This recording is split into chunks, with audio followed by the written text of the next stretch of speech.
Live from Las Vegas, Nevada, the Las Vegas Strip studio, it's Bettor Center Live. I'm your host, Brad Stein. You can listen and watch 9 a.m. Pacific Standard Time during the week. On the weekends, 7 a.m. Pacific Standard Time, all done by Louis Diamond. And you can watch the show on louisdiamond.com. Also, check out YouTube at Louis Diamond. We have 4 handicappers today, all professional, all smart, here to give some advice and to help make us a little bit of money. We have Louis Diamond, we have Chip Chirimbus, of course, Ross Benjamin, and Tony Gullidge.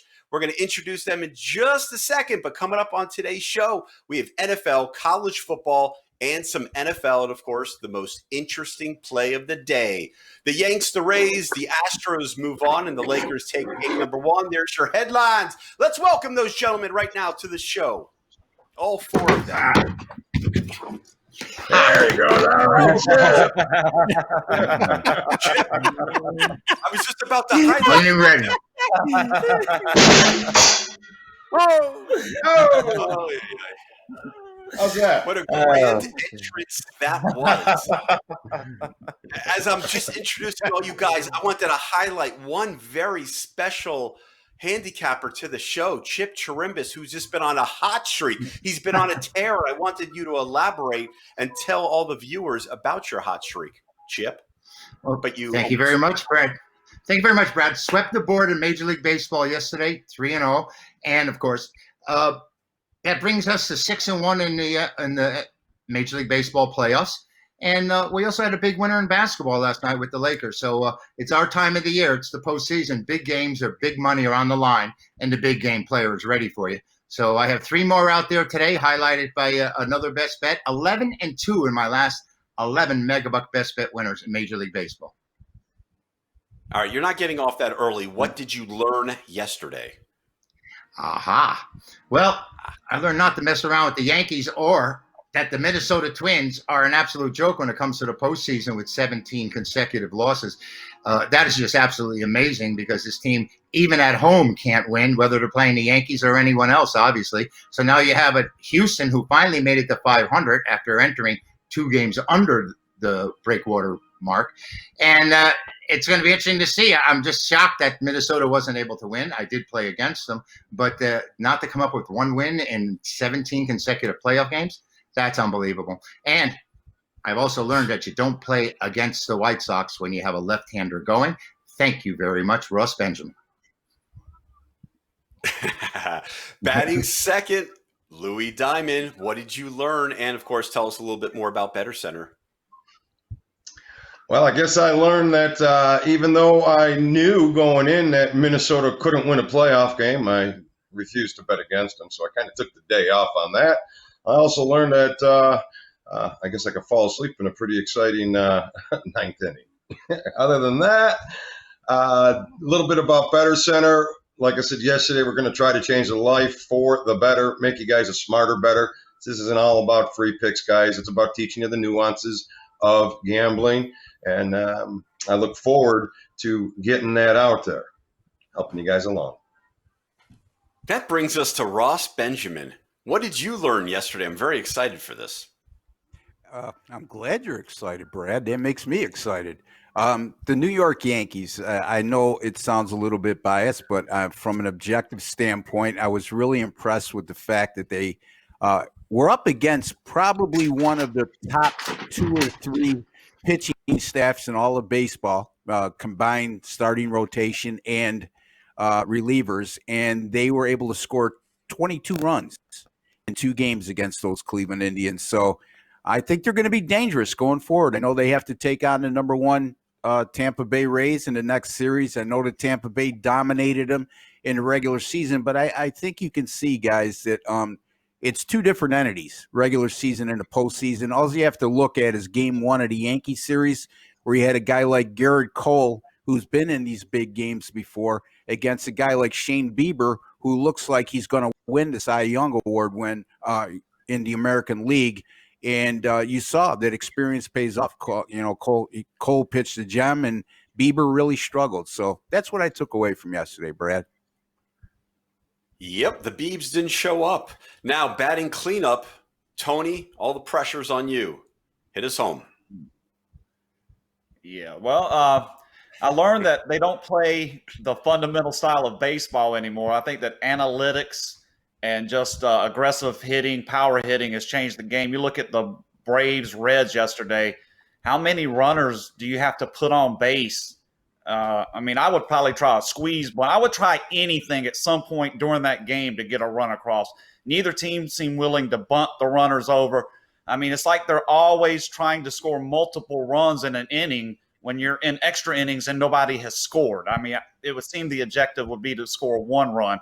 The Yankees are dangerous. I think getting past Cleveland the way they did, Ross noted the pitching staff of Cleveland. I didn't think the Yankees would be able to do what they did. Surprise would be a strong word, but definitely I'm enlightened by seeing that. I think the Yankees are going to be strong moving forward. Houston winning without the aid of banging trash cans, but they beat a Twins team. The thing with the Twins this time and these two losses that they were heavily favored to win, where some of those other long string of losses they weren't expected to win. They were expected to win these games, and they shit the bed. So that's basically what I learned yesterday. That's a lot of stuff, Tony, but I didn't expect anything less. We head to game number 1, the National Football League, Thursday Night Football, the Broncos and the Jets. This game opened up, Jets plus 2.5. I mean, what a hell of a game. We are getting a real treat here. The Broncos and the stinking Jets. It is currently at -1. Look at that spread move. And 41 is still the over-under. Ross, what are your thoughts? The game stinks. 2-0-3 teams. Denver's on their third quarterback, and it's only game 4 of the season. Brett Ripien will get the start tonight. It'll be his first ever NFL start. He's the former quarterback of Boise State. The Jets, they're depleted at the wide receiver position. If they do anything well, it's stop the run, albeit last week they got torched by the run. Just a terrible game. Again, guys, I look at this situation, and I've mentioned this several times over the course of the last few weeks. If you took a game like this and you put it on the Sunday NFL board, would you really play on this? No. We have a propensity as handicappers to have some action because it's a one-game situation. This is one I'm just going to stay away from, guys. I'm going to defer to my other experts here on the panel and see what they have to say, Brad. Yeah, that's a great idea. Chip, does this game stink so bad that maybe the over or the under's the play here or something? I'll tell you how bad it is. In New York City, they've banned all kinds of travel, and they've banned the attendance at any professional sporting events. Well, the Jets and the Giants are so bad that the mayor has decreed that neither of those players are allowed to enter the stadium. and they haven't entered the stadium once yet in 3 years. So I actually think that this line moving to the Jets being favored is a cause because of Ripien getting his first NFL start. And you can be one of the greatest quarterbacks in the world. The speed is just not the same. And Boise State didn't exactly play the best competition when he was in college as well. I'm going to go against the first-time starter in the NFL. We've seen Elway go 1-15, Aikman go 1-12. These guys, in their first time out, I'm not going to say they're shell-shocked. We had a great job out of the Cincinnati quarterback Burrow in his first start. But, he was something special, and he's a little bit older than most other starting quarterbacks. I'm going to take the Jets here, who moved from a 2.5, 3-point underdog to the favorite. Are you kidding? Jets, Jets. Stink. I'm reading your face right now, Tony Gullidge, and I smell opportunity on you. You like this game, don't you? Well, it's an awful football game. This is what the dumpster fire game of the week. They put it on Thursday night. Fangio and Gase. I'm thinking of like a law firm as opposed to NFL coaches. These guys are pretty much bottom pit coaches, bottom pit teams. With that said, I'm going to clarify something here. You're saying Ripien. I believe it's Rippin. If this is and I'm paying homage. But he's going to be torn apart anyway. 1991 Washington Redskins saved my ass in the NFC Championship game against the Detroit Lions, quarterbacked by Rodney Peete. And Mark Rippon threw for like 350 yards. So I'm gonna correct that and give homage to him and his son, Brett Rippon. But I agree, any quarterback in the NFL making their first start, asking them to win. Yeah, asking Thank them to you. win is Now, nephew, Tony, when you're going to correct him, you got to get it right all the way. Nephew. Thank you, Chip. It is his nephew. He probably wishes it was his son. Keeping With that said, everybody I in like check. the Jets here. I do like the Jets. I think asking a quarterback to win in his first start, even these other guys we've mentioned, Burrow, these other guys that played well in their first start, did not win. Yeah, these are losses. Cam Newton. You can go through the list of guys that played great in their first NFL start, but still lost. This is basically a pick 'em. The line is moving toward the Jets. Darnold cannot play any worse. I'm a Sam Darnold hater as much as anybody. But if you watch that last performance, 3 picks, 2 ran back for touchdowns. I mean, he literally gave the other team the game. It's like not only is he not helping his team, he's making it easier for the other team. He was awful. I like him to play a little better tonight. I think the Jets get the win at home. Okay, Louis, bag of diamonds. Now, I'm looking at this completely different than a lot of you, or all 3 of you right now. You got a team, the Denver Broncos, who really have no pressure. They got injuries. They're on their 3rd string quarterback. They're 0-3. They're traveling east. They're kind of, maybe they'll win, maybe they'll lose. They don't have the pressure that the New York Jets have. You got Darnold, who has all the pressure of Joe Flacco coming right up on him. He's got that. He's got Adam Gase with the pressure of he needs to win and get his job and keep his job. But they do have a little history of starting out weak and then getting a little bit stronger. So he's got that going for him. But I think the Jets got all the pressure tonight. I think if you're betting the game, now the game may suck, but you got to bet the game. Let's just face it, guys. If you're sitting there, you're betting the game. So if you're betting the game, I think Denver's got the way to go. But the real play is a teaser here, guys. It's pretty obvious. Both teams suck. Both teams can't score. You got 2 quarterbacks that have yet to put more than 220 yards in a game, to pass for more than 220 yards in a game. So obviously the under's the look, but the teaser's the way to roll here. I'd say you could tease just guys, about any way you want to tease it today. Someone's phone's ringing. It might be Adam Gase or Sam Darnold saying, "Leave me the hell alone." We move on to I got it. That's me in the background. My bad. That's okay. Major League Baseball playoffs. The Miami Marlins, Chicago Cubs, Sanchez and Yu Darvish is on the mounds. This game started -181. Now it's -202. The 7 is the over/under. Chip. Yeah. What do you like? What do you like? Well, I think the Cubs are the side here, particularly because of Yu Darvish. He's had an absolutely fabulous season, 8-3 on the year, and been virtually unhittable. But laying this price at 2-1 is something that I don't do.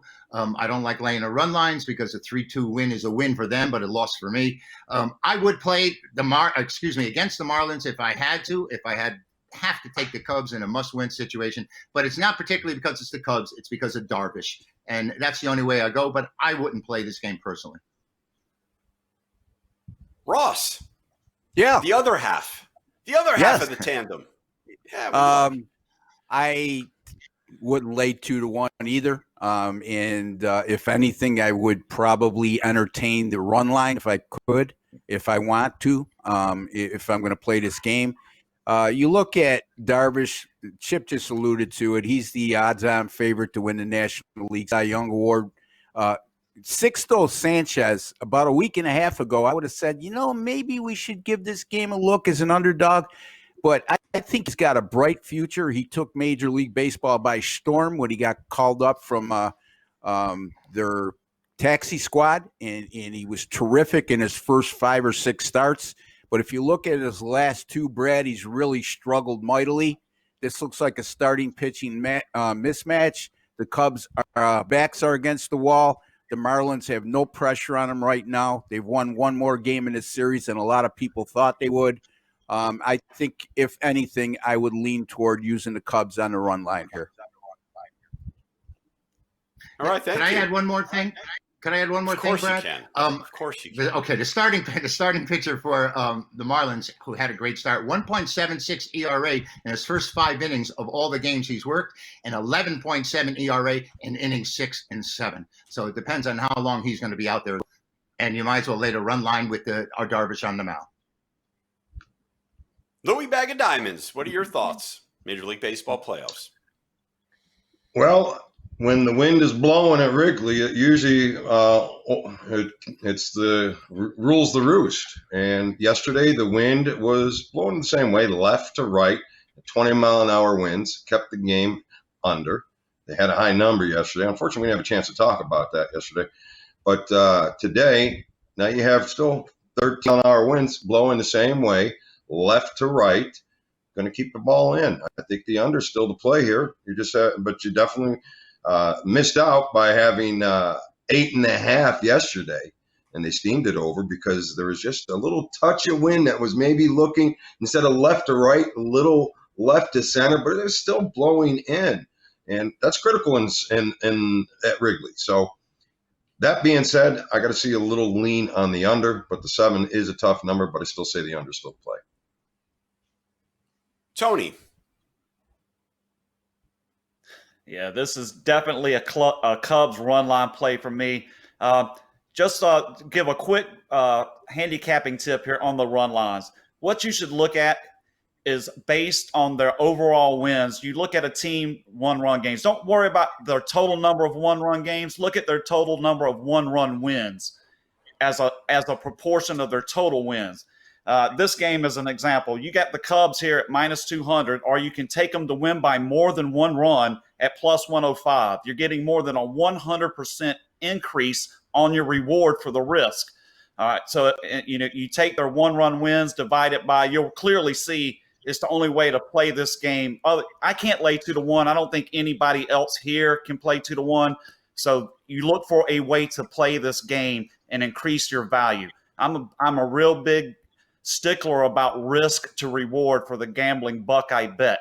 And for me to play this game, you got to take the Cubs run line.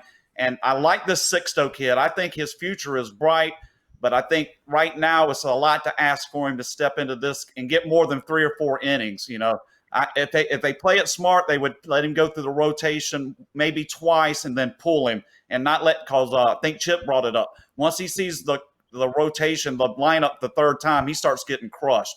So that's for me. Cubs run line is the play today. All right, guys. Thank you for watching Better Center Live on LouisDiamond.com. Also, YouTube at Louis Diamond. We move to game number 3. We're still in Major League Baseball playoffs. St. Louis at the San Diego Padres. We have Davies and Adam Wainwright. That's your boy on the line, on the mound. This game opened up San Diego -168, currently -155, over under 8.5. Now it is at 9. Louis Diamond, anything interesting in this game? Well, the under has prevailed, 10-4-1 the last 15 minutes, but it did go over yesterday. But I think the pitching matchup leaned more towards the over yesterday. Padres, though, they got some bats right now, so it's hard to bet them on the under. So I think it's a little bit of a tougher play here today. And, and I guess if the Cardinals are going to get a win, they're going to need Wainwright to grab it for them, obviously right here. So I don't see much in this. If anything, I would lean on the over, but Wainwright has been a little bit to the under. Davies, 5 straight unders, but Padre bats, I think, will probably prevail. So I'm worried about an over or an under here. You should be. Right, Ross? Agree, disagree, Mr. Ross? I agree that he should be worried. I think that this game, to me, leans toward the under. I'm looking at this pitching matchup. Adam Wainwright has been a revelation this year. He no longer has the pop on his fastball that he used to have, but he certainly had a terrific year if you look at his overall numbers. And again, I go back to this, guys. It goes to the Garrett Cole situation that I talked about earlier.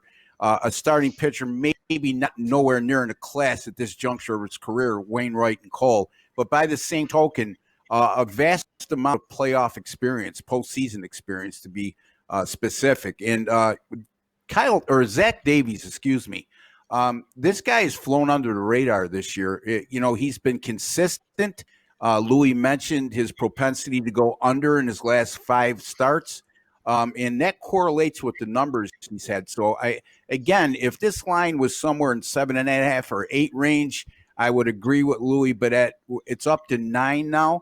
And, I realize the pop San Diego has in their bats, but I just think these starting pitchers will be able to go 6 innings apiece and keep the score down low. And, I think my lean here is going to be toward the under in this contest, Brad.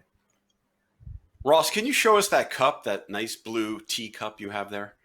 Yeah, it's turquoise. It's the color of money. Hey, Here we go. that's it, baby. Love and wisdom, brother. There you go. All right, Chipster. It's all you. Well, I'm already 2 for 2 with the tenor. We're in agreement, Tony and I, this show, and I happen to think St. Louis with Wainwright is going to get the money. He had 2 outstanding postseason performances last year, and I just think that San Diego, first time around, plus the fact I believe the Cardinals have now beaten San Diego 10 of the 11 playoff games that they have played, and San Diego just doesn't perform that well in the postseason. Davies has been great. He's coming over from Milwaukee. He's really helped them out, of course, the Padres. But it's just a matter, the public, I guess you said there's been a move on St. Louis already, and I hate to be with them, but I do have the Cardinals today. Tony, I think they heard you were on it, Chip. Wow, this is a good pitching matchup. I like Wainwright has the experience. The part about taking San Diego is tricky to me, asking these guys to step in here and perform, and the winner take out. They have to win or they're done. San Diego. It's a lot of pressure on Davies. I don't think he's ever really been in a position quite like this. The price is there for Wainwright, but he puts a lot of guys on base, man. These last few starts, he gives up a lot of hits. And in this kind of situation, all it takes is put a couple guys on, 1 pitch, 3-run home run, and you're in a deep hole. Kind of a scary game for me. I passed this game. My lean is on St. Louis, though. I just couldn't pull the trigger against San Diego in a game they must win with all the things that have gone right for them at home this year. It's tough for me to imagine, like the Twins, but the Twins did it. Yeah, it was hard for me to imagine the Twins were going to just shit, bam, bam. But, I'm going to pass here. But I agree with Chip that the price seems right to take Wainwright, a seasoned veteran pitcher with playoff experience. Totally get it, Tony. We move to game 3.5. Only here on Bettor Center Live on LouisDiamond.com. Also YouTube at Louis Diamond. Do we have a game 3.5? But we do. We're still in Major League Baseball playoffs. It's the Chicago White Sox at the Oakland A's. Opened up at plus 115. Chicago White Sox. Now it's minus 108. Look at that line. 8 was the over-under. Now it's 8.5. Let's start right with you, Tony. Continue. I wish I had saw this matchup earlier. I was waiting to see who they were actually going to start. I believe Dunning was pretty much the only option left for the White Sox. Oakland had plenty of options. I think they had 3 different guys they could have started. But I think he made the right decision here with the Oakland A's home record and Mike Fear's starts. They're like 19-5. You're getting this at basically even money, winner take all, rubber match. I just like the way they hit for Fears. I think it's a great spot to take Oakland and a great price with good mathematics backing up the play. Take Oakland here. Agree, disagree, anything to add? Chip Chirimbus, not Chris Chambliss. Yeah, well, Tony and I guess, are in sync today because I happen to think that Oakland's decide because they're throwing a right-hander. If they had thrown the lefty out there, I would have definitely been on the White Sox. Russ has given us that 15-0 White Sox record against starting left-handers. One last thing, that Wainwright threw the most incredible playoff pitch we ever seen when we saw him freeze Carlos Beltran for the final strike of the World Series, or for the playoffs, that is, when they beat the Mets. But getting back to this game, I'm going to have to take Oakland. Their record at home has been outrageous. Their pitcher has been outrageous at home. And Dunning is in an unusual spot at 2-0 for a young kid in the playoffs. I'm going to take Oakland at home. Private Benjamin, what do you have for us? Well, I'm looking at this starting pitching matchup right now. Unless you guys got explicit information, I don't. I'm seeing undecided on both ends, which I think is very unusual. They just put it out, Ross. It's Yeah, Dunning. Dunning and yeah. Fears. Okay. Fires. Fires, fears, whatever, Fires. That's my bad. Yeah, this is a tough game to me. You know what I mean? Deciding game. We should be making a play in this game. I think, again, to touch upon what Chip said, I think that Oakland's getting a break here, or I'm sorry, Chicago is not getting a break here by Manaea not starting this game because of the record against left-handed pitchers. When I saw the early release last night, he was scheduled to pitch, and I was ready to pull a plug right there on the Chicago White Sox. I don't know. Tough call. Because Tony and Chip took Oakland, I'm going to make it interesting and take the other side. So I'll take the White Sox in this game. I'm probably not going to use the game, guys, but no disrespect. Don't worry, I got your back, guys. I was just going to say that, Louis. That's it. Let me just We're done. We're back. I was just going to say, Louis D, you must have his back. Go ahead. Let me just add real quick. Yeah, I'm jumping on the Chip and Tony train here. Leave me on an island. Go ahead, Tony. Sorry. I just wanted to say that Tony. Oakland's home record in Mike Fiers starts is 19-5. That's the number. 19-5 when he started at home. Not only that, so I'll add to that right now. The White Sox 24-52 in Oakland over the last 76 outings. 5-16 against Oakland the last 21 outings. I think people are jumping on the White Sox because they were on their train early and they're afraid that the train is coming to a stop. So I think that's kind of the move. Well, not only that, White Sox got better pitching today. I'm going to say that. As far as win losses and they're both pitching well, but I think the Fiers gives up more hits, more runs. So I believe that better pitching for the White Sox, but Oakland at home in the rubber game. I've been riding Oakland at home for the past few years, so I back them today. Let me just say this. Let me just say this. It's not to be argumentative. It's just to bring some light to the listeners and viewers. Louis, you make a good point about Oakland's dominance against the White Sox over the years. This is a very young White Sox team. Okay. Sure. A lot of these players were not there when Oakland dominated them. Okay. And I think this is a whole different White Sox team, and that has to be accounted for. So so let's account for it. They're a young team going in against a team that knows that they have a history of dominating this certain team, and now they have a young team and they have to knock them out. I'm still taking the home team in that scenario. It's a young team. I'm not trying to. Yeah, no. I get what you're saying. Sometimes you don't want to look at the history. Well, look at Minnesota's history in the playoffs. I didn't want to look at that either, but if I did and I paid attention to it, I'd be 2-0 with dogs.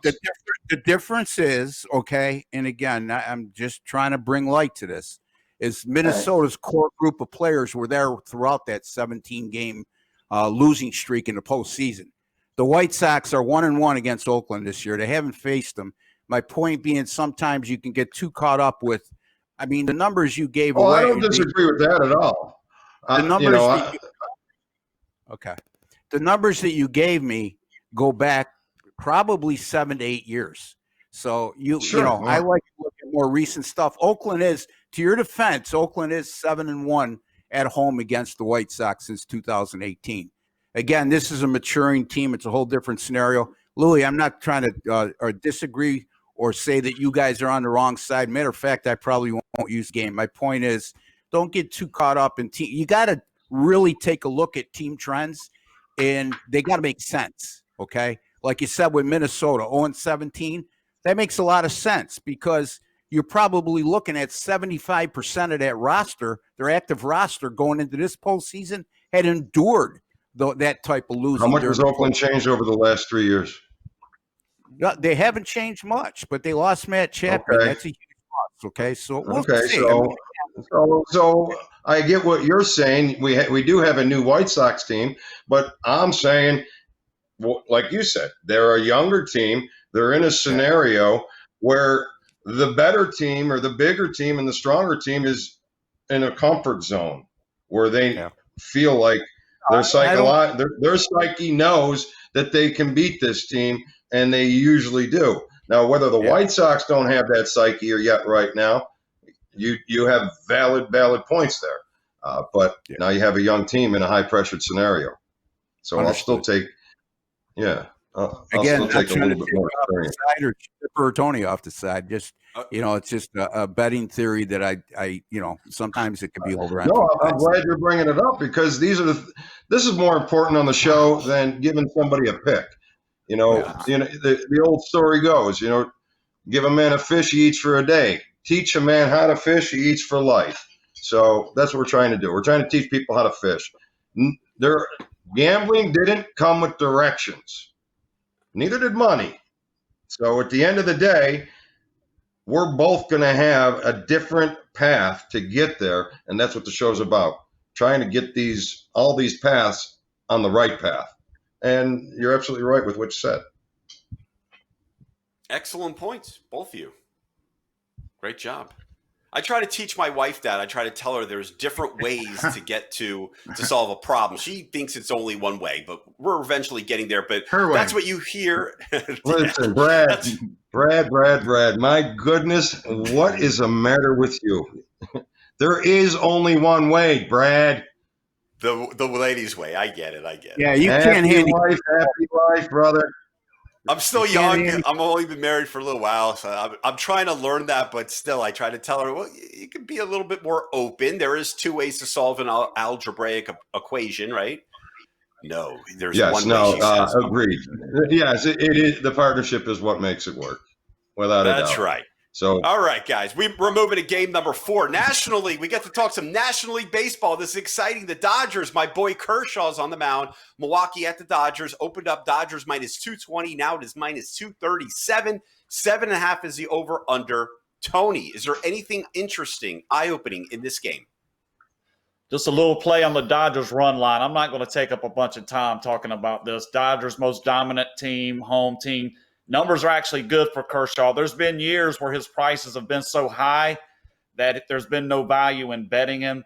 Right now, I say if you bet against Dodgers with Kershaw pitching at home, you just want to lose money. That's what you just basically want to give money away if you do that.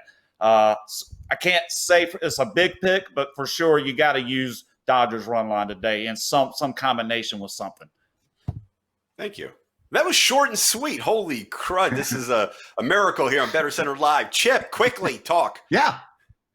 No problem here. We know that Kershaw's about 175 and 75 during the regular season. In the postseason career, he's 9-11. This Woodruff can throw the ball, one of the hardest throwers in baseball. I don't have any confidence in the Brewers here, but with this big price and with Kershaw's lifetime playoff record, maybe the Dodgers want to go 3 games in this series. So I'm saying that if I was to play it, if I was going to, and I didn't use this game anywhere, I would take a shot with the Brewers just because of Kershaw's postseason history. And could I just add something worth noting real quick? When we're talking about baseball pitching, what I just want to throw in that we're like at what would be near the mid-season of a regular season. These guys only have 11, 12 starts. And a lot of time for pitchers, some of them take 6, 7, 8 starts to get wound up. So you're seeing a lot of the good pitchers right now are really in mid-season, ready to fire form. And I think that's going to lead to a lot of lower scoring games moving forward. I'm done. Nice segue for me, Tony. Thank you. Louis, did you want to go? Well, it was a nice segue for me because I think the under's a play here today. So, Woodruff has been an under pitcher, and Dodgers, yes, Kershaw has this postseason history. I'm expecting the real Kershaw here tonight just to shut him down. I think you can tie your Dodgers into a parlay, money line parlay. Look for some favorites over the next couple of days in football that you can tie them up with into a little parlay. I would use that. But I think the under is the play. 6 straight unders for Woodruff and 5 straight in the game 2 of a series, 5 straight versus a team with a winning record. 6 out of the last 7 have gone under. I think under's the play here if you're making a move. And waiting so patiently is Mr. Ross. Is Kershaw going to get the run support? I think that might be the big question here. Your thoughts? Yeah, that is a real good question, Brad. I agree with Chip. I mean, you got to consider the fact that Kershaw has been a lion in the regular season throughout his career. He's been a bit of a lamb in the postseason. However, I think this is a favorable spot for him. Look, this is a Milwaukee team that's underachieved vastly offensively this year. If you look at their numbers offensively this year compared to even the last 2 years, they're night and day. And also a Milwaukee team that scored 3 runs or fewer in each of their last 9 games, and now they're facing Kershaw. So I think I'm going to take that into consideration, even with his checkered postseason past. I think Kershaw, this sets up for a favorable situation for him. I also think that Woodruff is the kind of guy who can give you 6 solid innings. And, I don't see Milwaukee getting more than 1 or 2 runs here. And even if the Dodgers pop 5 or 6 runs, we might have a chance here. I'm going to have a lean and look for an excuse to use the under 7.5 here, Brad. Thank you, Ross. We had a lot of football to discuss, but now we are almost out of time. So we're going to go to the most interesting play of the day. And who knows, it might be in football. We're going to start with the Chipster. Most interesting play of the day is who? Well, I think we are going to go into football, considering the Jets. I opened up this morning and see that they were the favorite. How could the Jets possibly be favored over anybody? But this Denver team is decimated. They're on their 3rd string, rookie quarterback, first start ever. We had said that. I think that the Jets, even though this might be the ugliest game of the day, maybe of the season for crying out loud, I think the Jets are the side at home here. Adam Gase under a lot of pressure. New York press wants his head now. He started 0-6 last year, I believe it was, or maybe it was 0-4. They won 6 of the last 8 at the end of the season. But they need this game badly. Some big games coming up in college football. Louis D., where's your most interesting play going? Well, today I'm just going to use we're going to talk a lot of football tomorrow, so please join us tomorrow because it's really going to be a football show. We'll get you everything you need to go Football Friday for us. So first and foremost, mark us down on the calendar. Please subscribe so you can get the football picks for the weekend tomorrow morning. Today, I'm going to just roll with a teaser in the NFL. I believe that you can look at either of these 2 teams today and add 6 points and cover the spread. I think the game is probably going to be a 13-10 game. I think it's going to be a low-scoring, tight game with very little offense. So I think you could tease it with the under. Make yourself a little money tonight. Either side. And that brings us to Ross. Most interesting play. Yeah, I'm going to look at an NFL game here. I gave you college football most interesting play today yesterday on SMU at home as a small underdog against Memphis. We're going to go to the NFL today, and I'll have something more for you tomorrow as well. Seattle at Miami. Who's the better team in this matchup? Unequivocally, Seattle is, right? Miami 1-2, Seattle 3-0. Seattle's covered all 3 games. It's not about who the better team is right now. It's not even about who the better team is at the end of the season. It's not about which team will probably make the playoffs, because you'd have to have your head examined to say Miami has a better chance than Seattle, okay? It's about beating the number today. That's the most important thing. It's about the situation.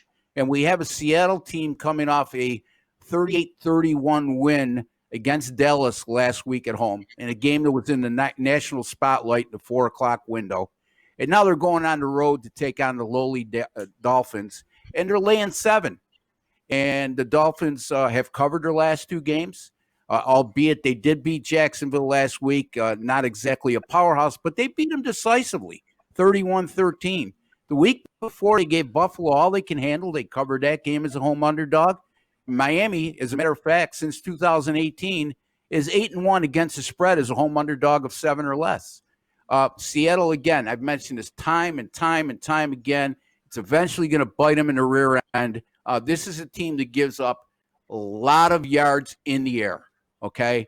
And eventually, you just can't expect Russell Wilson to throw an average nearly 5 touchdown passes a game like he's doing now and give up the kind of yards you're giving and continue to not only win, but cover as a touchdown favorite on the road. And I think that Seattle will be vulnerable here. I'm not going to call for the outright upset. It wouldn't shock me in the least, but I think Miami keeps this game competitive throughout, and I'm going to take the Dolphins plus the 7 as a home underdog against the Seattle Seahawks. Isn't that interesting, Ross? Seattle and Dallas was the national game of the week, but here in Las Vegas, for some reason, they played the Denver Broncos, which means I had to drive over my dad's house and watch a Sunday ticket there, and it was miserable because he's so negative. I don't know why they don't play it here in Las Vegas. It was terrible. That brings us to Tony Gullidge, most interesting play of the day. They got to drive you to the casino, Brad. Yeah. Terrible games on local TV makes you go to the casino to bet. I do. Yeah, I know. Yeah. Oh, that makes he's so smart. You see, we learn other things beside picking games here. This is strategy. This is all Las Vegas is doing. Very smart. Go ahead, Tony. Take it away. Thanks, Brad. Quickly mention with the win on the Lakers last night that my services has cashed 6 consecutive winners in the NBA best bet play for the playoffs. NBA best bet winners for the playoffs, 6 straight winners. For your most interesting play today, let's go to the college football game I have on my card. I'm taking Louisiana Tech plus the 24.5. Just showing this to be inflated line. I've got it at about 17. Should be more what the line is.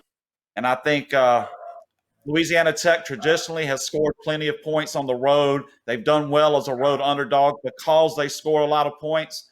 So I think your value is there. The great situation on best play is going to be Louisiana Tech plus 24. Thanks for the Lou, and thanks for the barking dog to throw me off.